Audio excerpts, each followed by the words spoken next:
everyone. Happy Valentine's Day.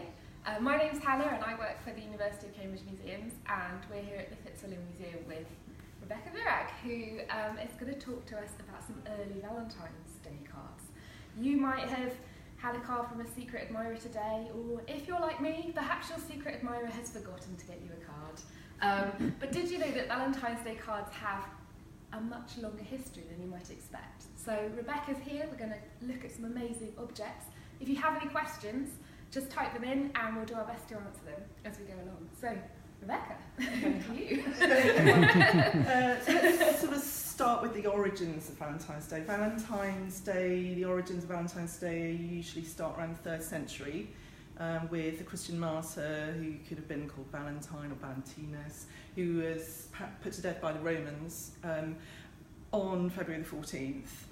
But probably really a Christianisation of what was a Roman pagan festival of Lupercalia, which was a festival in honour of the god of fertility Pan and the goddess of marriage Juno, which happened on February the 14th, was celebrated on February the 15th, sorry. So around about the same time. So this is so all of these sort of ideas of fertility, love, coming together, marriage, happen around February the 14th and in Roman times. And then accounts of Valentine's Day usually move from the Roman times to Chaucer. Chaucer was in the 14th century. In his Parliament of Fowls, mentioned he was the first person to link Valentine's Day with a special day for lovers, which he described it as a day when birds would meet their mates. So we have that in the 14th century, and then accounts normally move to Samuel Pepys, whose diary is a wonderful source of 17th century Valentine customs. And there's one particularly memorable one, which is the idea that the first person you see on Valentine's Day is the person who will be your Valentine. And there's a particular occasion that Pepys records in his diary where there's a knock at the door and he's very anxious as to the gender of the person on the other side, and he doesn't open the door, and he sort of calls through the door, who is it?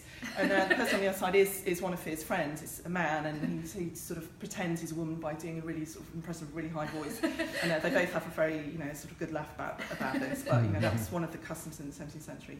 And he also seems to record the first instance of a paper Valentine, the creation of a paper Valentine, which is given to his wife, and it's described as a card of blue with her name written onto it in golden letters. And so this seems to be the first recorded instance of a paper Valentine. And that's what we're really looking at now. We're going to sort of use the amazing Valentine collection at the Fitzwilliam to sort of move through the centuries, move from the 18th century into the end of the 19th century, into the 20th century. In fact, so we have a very, very large collection here, a very comprehensive collection, the vast majority of which was collected by Trinity mathematician and Trinity Fellow Joseph Glacier, who people are probably familiar with that name because he donated an enormous collection of ceramics to the Fitzwilliam. That was his primary, in addition to being a mathematician and an astronomer, he was a passionate collector of many, many things. His biggest primary collection was of ceramics, which, as we all know, is housed in the Glacier galleries on the ground floor of the museum. But he also had a number of secondary collections, and one of those, the largest of those, is actually his Valentine collection. And so that came to the museum in 1928 in the Glacier bequest, along with the ceramics and other things. But before I launch into the Glacier collection, I'd just quite like to talk about the earliest Valentines at the museum, which actually preceded the Glacier collection in 1928. They came in 1917, and there are 6 of them, and they can be dated to the early 18th century because of an inscription that is on one of them. So shall I open it, Hannah? Yes, see. Yeah. So these were bequeathed, or actually given by the Reverend Herbert Bull, who was a Trinity man as well, like Glacier, in 1917. And so you can see this wonderful. These are sort of cut paper. Cut by hand, yeah. Cut with sharp knives. So there's a winged heart there on the outside. And they're all, the 6 of them, are all created in the same way. very, very similar, slightly different themes, all on the theme of love, but slightly different motifs. So we have this amazing cut paper silhouette, which the paper's been silvered, and there's sort of a beautiful green silk panel in there on which this amazing scene of pastoral love is mounted. So we have Cupid flying through the air with this arrow, the heart motif again at the centre, and then a shepherd and a shepherdess with their sheep in a landscape. And it's this inscription that we really need to look at. As it says, for Mrs. Anne Ethel at Temple Dinsley. Well, that was great because I was able to trace Anne Ethel to Temple Dinsley and trace Temple Dinsley to her husband, Benedict Ethel, who was Governor General of the Royal Chelsea Hospital in London, and he also became High Sheriff of Hertfordshire. And he was sufficiently important enough to have had his portrait engraved by William Faithorne. So happily we have an impression of this portrait engraving. Excellent hair, excellent wig in the collection. So here he is, Anne Ethel's husband, Benedict Ethel. We don't know if he actually that hand is his. We don't know if he inscribed the Valentine to her. So the tradition of an anonymous Valentine, it goes right back. Back. Yeah, it does. And not all Valentines are anonymous. Some blank Valentines people think, because they didn't want to write their name on. But actually, a lot of the blank Valentines in our collection are because the Valentines were actually unused. So dealers and collectors were buying up unused stock from stationers' shops. Yeah. So hence blankness. That has nothing to do with anonymity. And actually, quite a lot of our Valentines are signed and actually have monograms, initials, and names on them. So it's not always anonymous, but it is a tradition that goes back. Before we go on, I'll just say hello to anyone that's joined us. We're here at the Fitzwilliam Museum looking at some amazing paper Valentines. If you've got any questions, just type them in and we'll do our best to answer. So, Rebecca, what are we going to look at next? We have had a comment, just saying very interesting, thank you for the info. That's okay, that's what I'm here for. We'll just look at one more of these amazing group of 6 Valentines that we have from these 18th century Valentines. So this is lovely, another heart motif and stags. One of the stags has lost its antlers. And this is why I don't like having to sort of touch Valentine. Yeah. It's so fiddly. So we have the chase, the hunt scene here. Birds were very, since Chaucer's time, birds were linked to pairing, choosing your mates, essentially. And the bird theme is very prevalent in 19th century Valentines. We get lots of, birds making nests, and eggs in nests are a symbol of constancy and devotion. And are they oak leaves? Is it? It does look like an oak. They do look like oak trees, don't they? So, the oak has a reputation of being strong and steady and all of those sort of associations.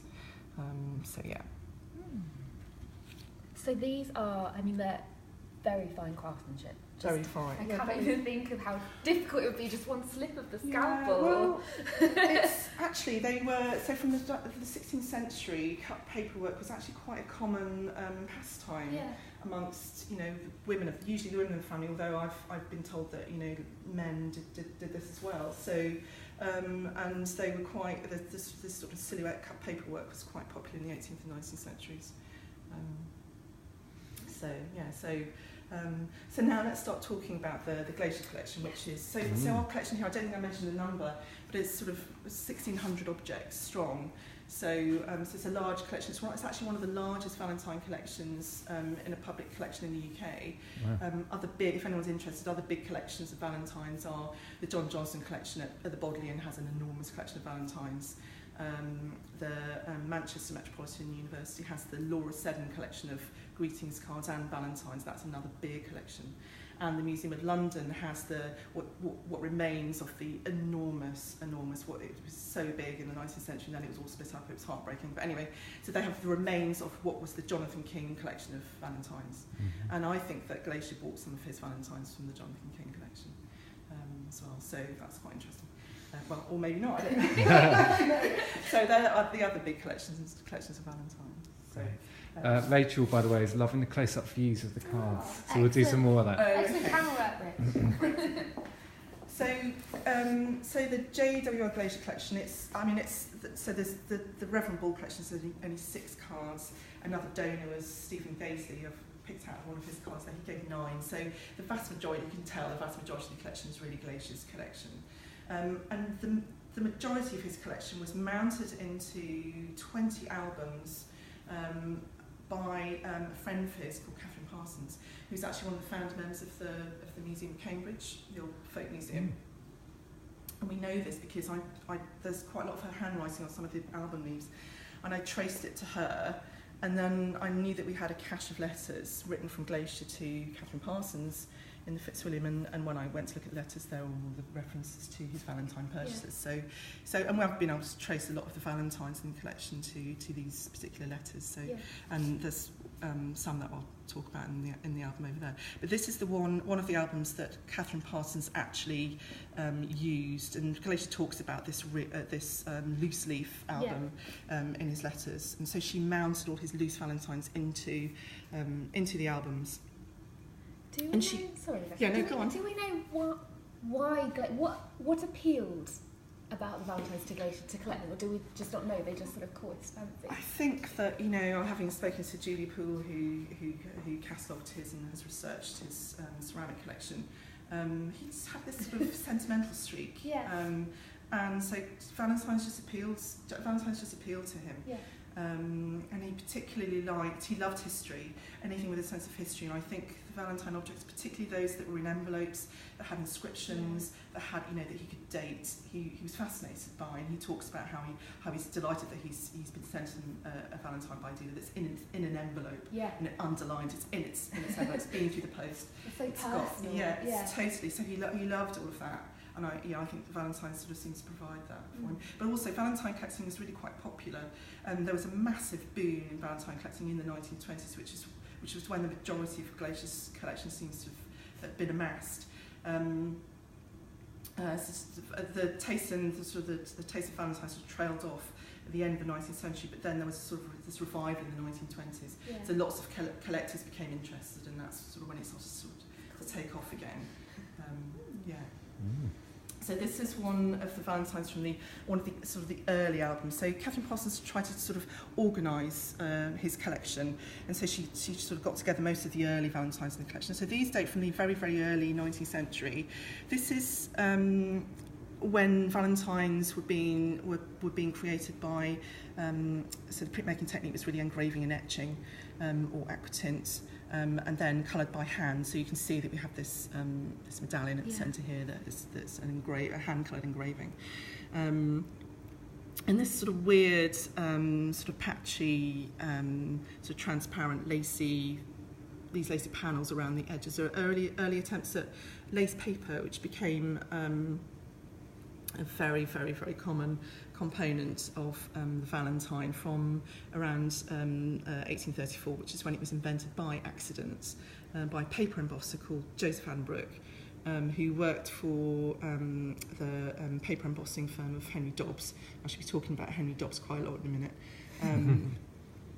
And he was embossing paper, and the embossing dies. So you've got these two big bits of metal that come together, these what are called dies, and so he pressed. The pressure was a little bit too much, and the paper perforated, and he used a rasp to file off these sort of cut bits of the paper, and he ended up with this sort of filigree piece of paper that looked like woven lace. And so there's the idea this term lace paper came to be used, and so this was picked up by Dobbs, who he was one of the top firms of paper embossing firms in the 19th century.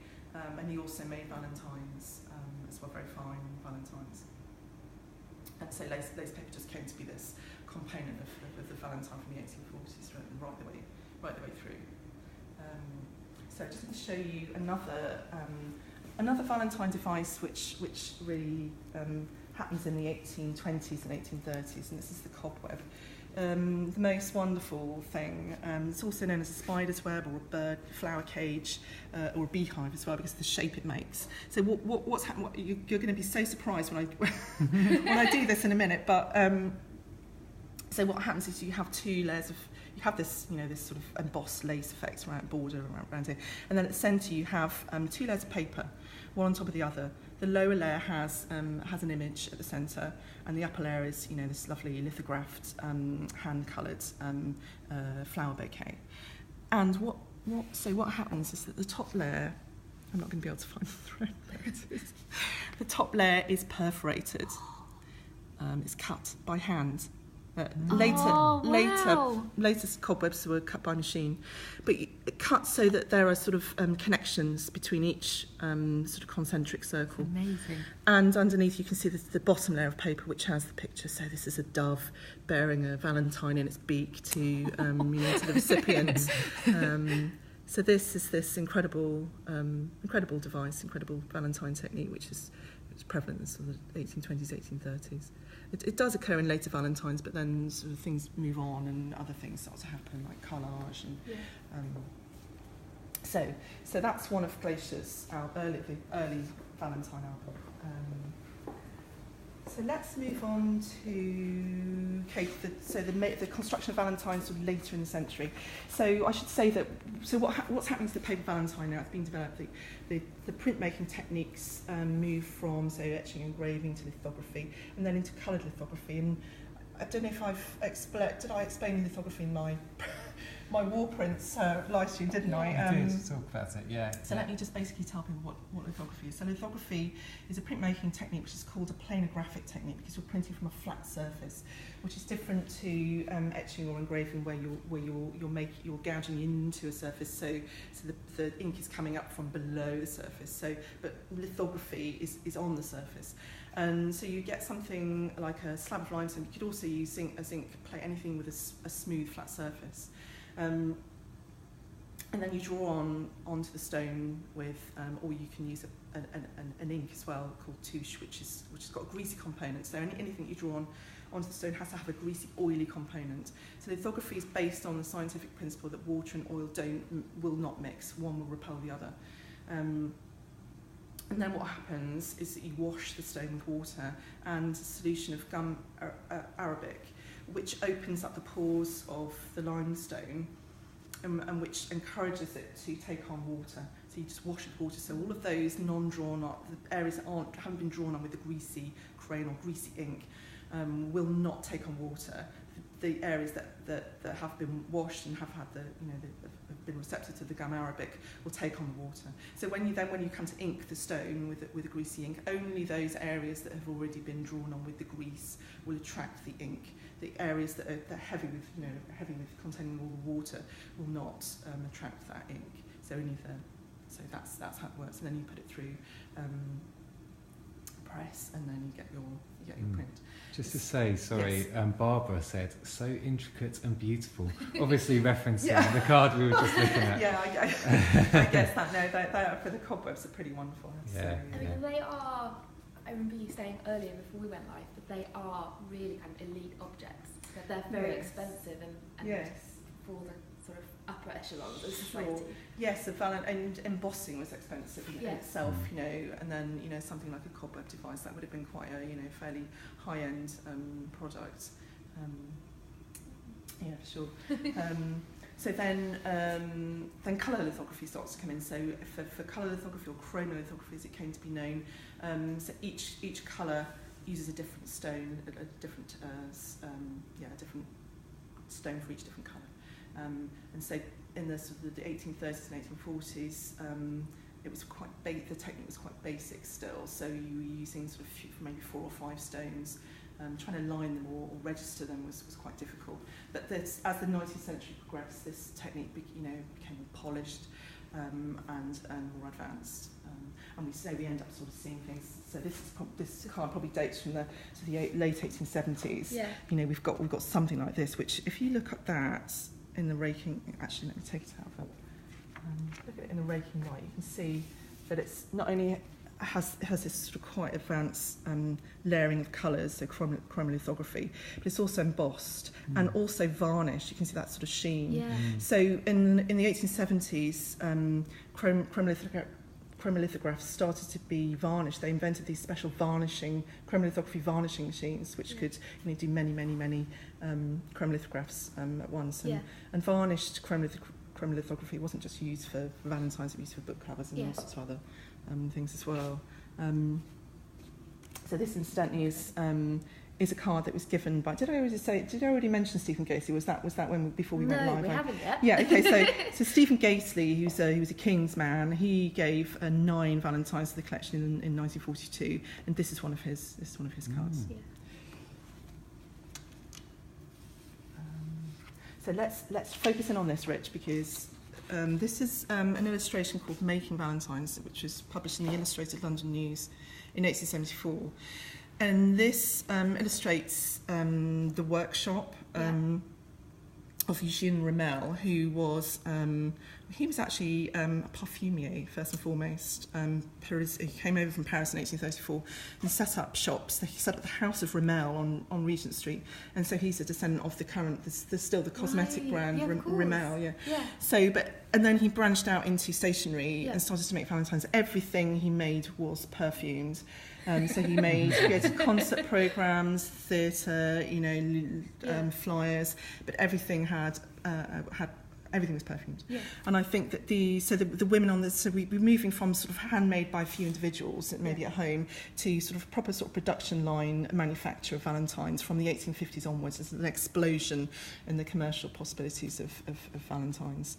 And so we get these sort of factories set up with production line of women, mainly women, also men as well. I'll talk about the men around the edges in a minute, who are putting these Valentines together. These sort of stacks of things that you can see sort of around, these are the card blanks. Yeah. So these are waiting, and these card blanks have come from the paper embossing firm George Meek, and it's George Meek's processes that you can see around here. So things like gold and silver printing. This is a lithographic press here. Yeah. Gold and silver printing. So putting on gold leaf for gilded papers, like you see here in the Gately example, or silvered papers, like you see over here, and more gilding here. So this is what's happening here. So these wonderfully luxurious embossed and gilded and silvered papers are being used in Valentine production. So cutting ornaments. So these little. Have you got any ornaments? Well, things like sort of tinsel ornaments, a little bit like something like that maybe would have been cut under one of these dies, so the motto with the gilded edge and the embossed edge. So cutting them out. And this is the timpan. This enormous piece of machinery was invented around 1850, called a timpan, which is an embossing machine. It could inflict a huge sort of heavy weight onto anything that's put underneath it, and so the embossing, it's just technology sort of moving on and everything getting a bit better and a little bit more advanced. So, sorry, yes. No, got a question. Yes. Sorry.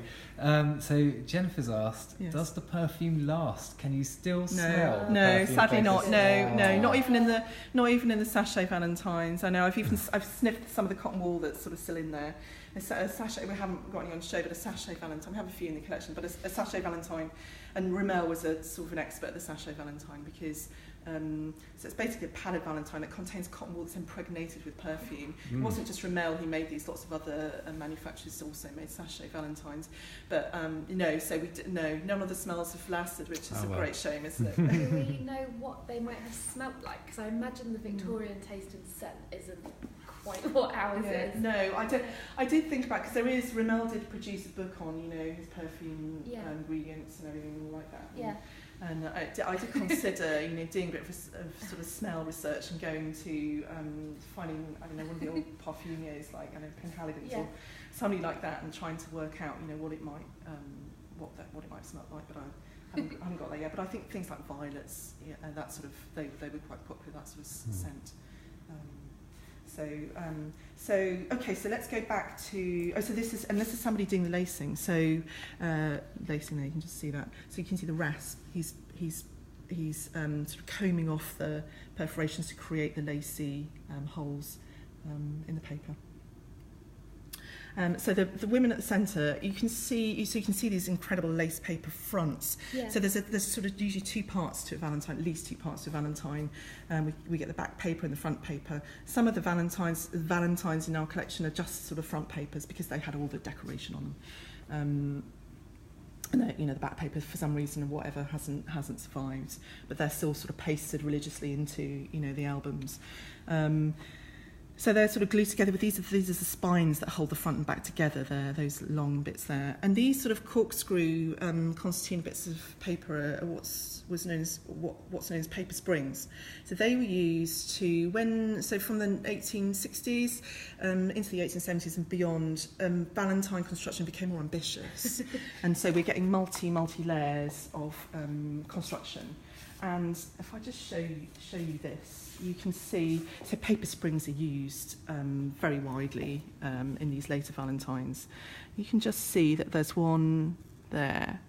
Can you see that corkscrew? So that's where it's been applied. And it's actually applied, sorry, do you need me to lift that again a little bit? Yeah, can you see that? Yeah. So they're applied at all four corners.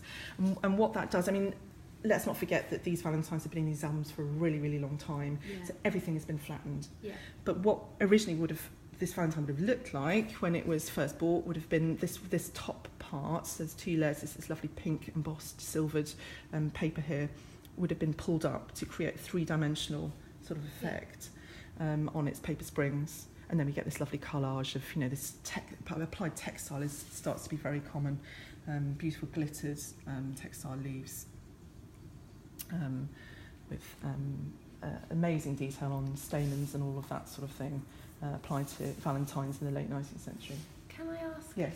This is maybe a silly question, but who was giving the Valentine? Was it usually gentlemen giving them to ladies? Was it both genders? Could be both genders. Yeah. In natural fact, and this starts in the 17th century, Pepys talks about the whole family, whole communities being involved in Valentine's Day. It wasn't just, in spite of what Chaucer was saying about it being, a day for lovers, it was actually quite inclusive from the 17th century. Some of this, does come through into the 19th century. So mothers were sending Valentines to their children, aunties and uncles were sending them to their nieces and nephews. So yes, women were selling them to men and vice versa, and so it was quite inclusive. Nowadays, of course, it really is. It's just gone back to it's just for two-person tables. Two people. But so the traditions in the 19th century were pretty much the same as in the 17th, in that it was quite an inclusive sort of celebration. So, I need to show you. So I did talk about 20 albums in the Glacier Collection, 15 of which were all mounted up by Catherine Parsons. 5 of the albums Glacier bought in from collectors, ready assembled, so already containing Valentines. This is probably the most amazing album in the collection, and Glacier wanted it very, very, very badly when he was shown it in 1924 by the dealer J.C. Acton. The Actons of Brighton also supplied Glacier with ceramics, but one of the daughters of Walter Acton, who was the sort of proprietor, she had her own personal Valentine collection, and she showed it to Glacier because she knew he was interested in Valentines. And he became obsessed with this album because it contains, some incredibly fine Valentines, early ones, late ones, wonderful ones. And we know that this is the Valentine that J.C. Acton showed to Glacier in 1924, because in his letters to Catherine Parsons, he mentions that he's seen this amazing album and he's so envious, and that it contains a number of Valentines that were sent to an actress called Diana. And so these are now known as the Diana Valentines, and there are 3 in this album. And by the way, this album, he did get it in the end. He was voracious and he was very tenacious, and he was the same, according to Julie Paul, with his collection of ceramics. If he wanted something badly enough, he would usually end up with it. And this comes into his collection. He sort of mentions it in a letter to Catherine Parsons. I forgot to tell you, I had a very fine album sent to me by J.C. Acton, Miss Acton. And this comes into his collection in I think, November 1926. So he gets it sort of 2 years later. So the Diana Valentines, I showed you the raised Valentines. Before I show you the Diana Valentines, I just realised I'm just reading a little message there. It says secret messages, which again. Let me start with the first Diana Valentine, because this introduces us to Henry Dobbs. How do we know this Valentine is by? We know this as there's wonderful scalloped edge lace paper Oh, here. goodness. So this suitor of Diana's was very enthusiastic, and he writes a long verses. We know she had long golden hair because he mentions it in two of the Valentines. So that's you can see the golden hair there. Yes, very sort of effusive and serious, my dear Diana. So we know this is by Henry Dobbs because I haven't talked about maker stamps, so let's have a look at one now. If you just go down to this bottom corner here, Rich, we should be able to see Dobbs. Can you see it? It's probably could do the light almost. You can see it really better subtle? there. It's embossed. It's sort of blind, what you call blind blimey. stamped. Yeah. Can you see? Maybe. I should say kids. Yeah, I can see it. Let me through get the the. mobile. Do you know what I'm going to do? Because this is why I brought this. Ooh, will this work? Valentines invite intimacy. I mean, it's kind of metaphorical, really, but that there's lots of peering, close-looking, examination, investigation, and just finding the maker's stamps. Can you see that through the magnifying glass? You should just be able to see "and kid" that's blind stamped. At the corner there. I think we could actually see it when we were just looking And through. could you? And there's Dobbs in the corner here as well. Yeah. So we know this is a Henry Dobbs Valentine. He was so Henry Dobbs starts off in sort of the early 19th century London. It's a paper embossing firm, but he is linked to the production of very, very fine stationery items, writing paper. And he branches out into Valentines. And he is one of the finest producers of Valentines in the 19th century. We have many, many examples of Henry Dobbs Valentines. Dobbs Kid & Co. So it was a firm that was producing embossed paper and Valentines for such a long period, literally from 1803 into the 1890s. As he progressed, he became affiliated with various other sort of partners. So we get Dobbs Patent, which is sort of around 1820s, and then Dobbs Bailey, and one of the final partnership was Dobbs and Kidd. So this is a Dobbs and Kidd card. So this is probably from about the 1850s. So it's probably 1850s, 1860s. This Valentine. So yes, that's this is one of the Diana cards, and the other one is this one. Oh wow! Which is very late. This is probably 1870s, 1880s. So we're getting these amazing collages of textile, flowers, cut paper, foliage, and real grass as well. Real grasses start to become attached in collage to Valentines in the late 19th century. Yeah. And moss as well is often seen. Sometimes even twigs. So this incredibly silvered, and the rainbow effect, in case you're wondering, it's not intentional. This is sort of tarnishing. Yeah. It's that sort of thin film effect. So when you see oil on the road, it's sort of the thinness of the silver that was used on paper. When it oxidizes, it creates this sort of rainbow effect. So that's why it looks like that. And would the flowers all have? I mean, are they symbolic or they're just decorative? No, they are. I mean, the language, the Victorian language of flowers, it can be quite capricious. Yeah. But I would say, from having looked at hundreds of Valentines, the most common flowers used are the forget-me-not, which is self-explanatory. Yeah. Ivy, which is probably also has the association of sort of holding things together, clinging to one another, constancy. The pink rose, which is the symbol of love. The wild pansy also has a common name for heartsease. Yeah. That's also frequently seen. In fact, it was. Have I still got the marker in? No. It was actually on the Dobbs Valentine that we just looked at. So I had to rewind. Yeah. In the upper right corner there, sort of white, blue and purple and yellow pansy-like flower. So we can see this is another with the Diana Valentines. Look at that. The T Diana there. And actually, this is literally breaking news. This Valentine, when I was looking at this album the other day, had become dislodged from the album leaf, and I realised it's actually the same. It's the same suitor who's written another long, sort of epistle to his Diana.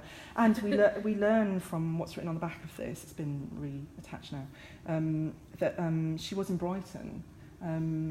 There's mention of the golden hair again, but she was in Brighton. So it makes, because Josie Acton was a dealer and a collector who was based in Brighton. It makes me wonder if she actually, and the fact that she knew that Diana was an actress, it makes me wonder if actually Diana gave them these Valentines herself. And there's this bit here which is quite intriguing. As you can see, the back paper is sort of slightly cut off, and that is where the monogram of the sender is written. And it makes me wonder if she sort of maybe cut it off to either conceal his identity, or maybe she was cross and that's why she ended up giving the Valentines away. I don't know. I mean, who knows? This is just all conjecture, but it's a great story. It's good, yeah. So let's look at just in a little bit more detail at one of these amazing Henry Dobbs Valentines. So this again is, it's become it's unattached from its sort of back paper. There would have been another sheet behind, but this wonderful front paper. The detail is extraordinary. So even though we talked about the development of chronolithography, it isn't always used on even late sort of late Valentines. There's all this amazing delicate cut paper with hand colouring. So it's quite an early technique, but it's still used in Valentines. These are all sort of hand coloured, hand cut. There's also hand painting still, which you see in very early Valentines of the 1820s, but still used in later ones again. So it's not always the case that these it's one technique develops and then all the other ones disappear. Lots and lots of combinations of techniques were used in Valentines. So we get the birds again, the lovebirds. What's great about Dobbs and other Valentine manufacturers did this as well was that they left either bits of collage or these flags here. They left them unstuck, so that you could either as a sender write your own secret message under them, or these I think have actually been written by Dobbs himself, because we actually have quite a number of the same design Valentine, not this one but other ones, where I've noticed that the inscription underneath the flags, I'm going to lift one, is the same. So hope under that one. Amazing. So like I say, Valentines do invite intimacy, which is all obviously intentional. This one, you might have to come around the other side, Rich, to see there's love written under this one. So there's lots of pulling of strings, opening of flaps, peering, close looking, and you need I've this is pretty much worn out now, because you really, really do need a magnifying glass, to get all the information from, to see everything. And Dobbs again down here, that the maker's stamp. You can see that.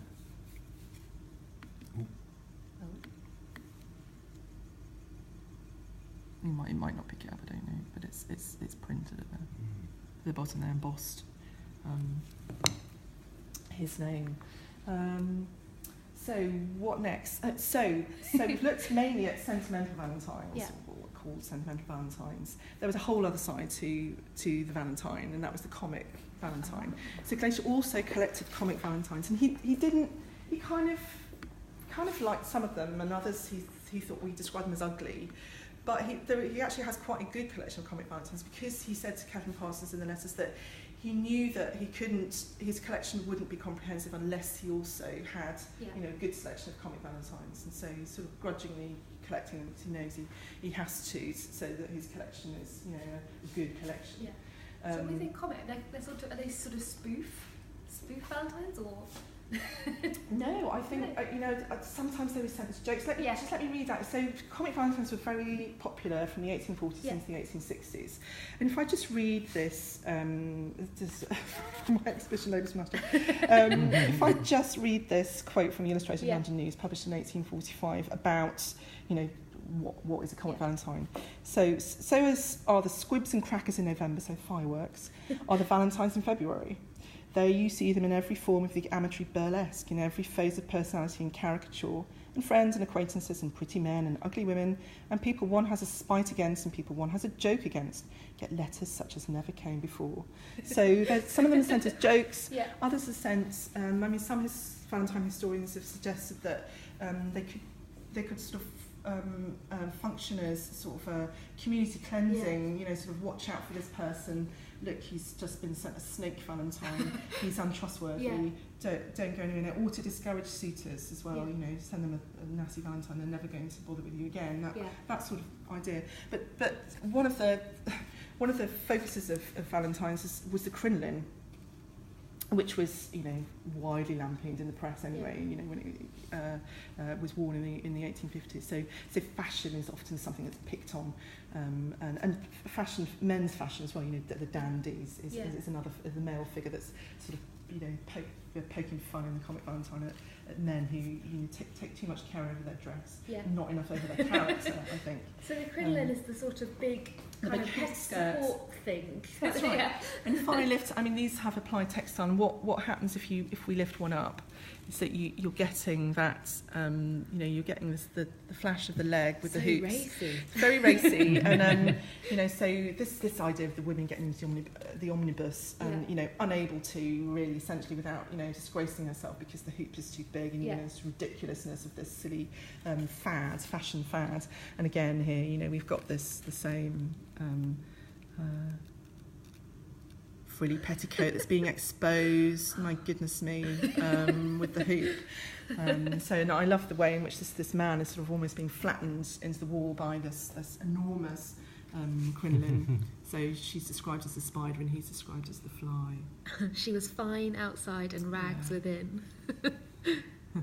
So, and Glacier has quite a collection of these sort of crinoline Valentines. There's quite a number of leaves of this album covered in them. So he quite liked this as a theme. And another one I want to show you, which is a fabulous comic Valentine. These, I think, were purchased from the bookseller R.S. Frampton, who was based in Finsbury Park.